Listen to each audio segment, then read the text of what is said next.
సోని యాదవ్ కుటుంబం rowdy షీటర్లని KTR, RS Praveen Kumar పెద్ద నోరు విప్పుకొని గొంతు దించుకొని మాట్లాడుతుంది. మరి కేటీఆర్ చేసే పని ఏంది, ఆర్ఎస్ ప్రవీణ్ కుమార్ చేసే పని ఏంది, హరీష్ రావు చేసే పని ఏంది?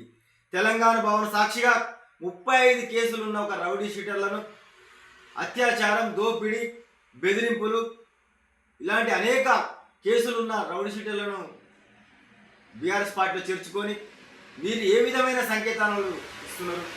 మేము గెలిచేస్తున్నాం, మాకే బీఆర్ఎస్ పార్టీకే అనుకూలంగా ఉందని చెప్పి మీరు మాత్రం రౌడీ షీటర్లను చేర్చుకోవచ్చు. రౌడీ షీటర్ల ద్వారా మీరు ప్రచారం చేసుకోవచ్చు. వాళ్ళ ద్వారా మీరు ఓట్లు పొందడానికి మీ పార్టీ ఏమైనా ఈ భారత ప్రజాస్వామ్యంలో మీ పార్టీ ఏమైనా ప్రత్యేకమైన హక్కులు ఉన్నాయా? మీ పార్టీకి చెప్పేటి ఏమో నీతి బుద్ధులు, చేసేటి ఏమో ఏదో వ్యభిచార చేష్టలు అన్నట్టు ఉన్నది బీఆర్ఎస్ కేటీఆర్ యొక్క ప్రవర్తన.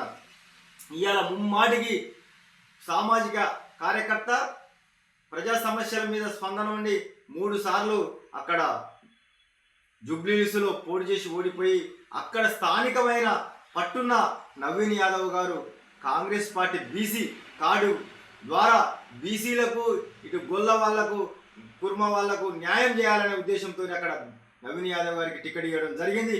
గంటా పదంగా ఆయన 50,000 ఓట్ల మెజార్టీతో ఎన్ని కుట్రలు పడిన బీఆర్ఎస్ పార్టీ, ఎన్ని అభండాలు చిత్రీకరించిన నవీన్ యాదవ్ గెలుపును ఎవరు ఆపలేరు. కాంగ్రెస్ పార్టీ గెలుపును ఎవరు ఆపలేరు.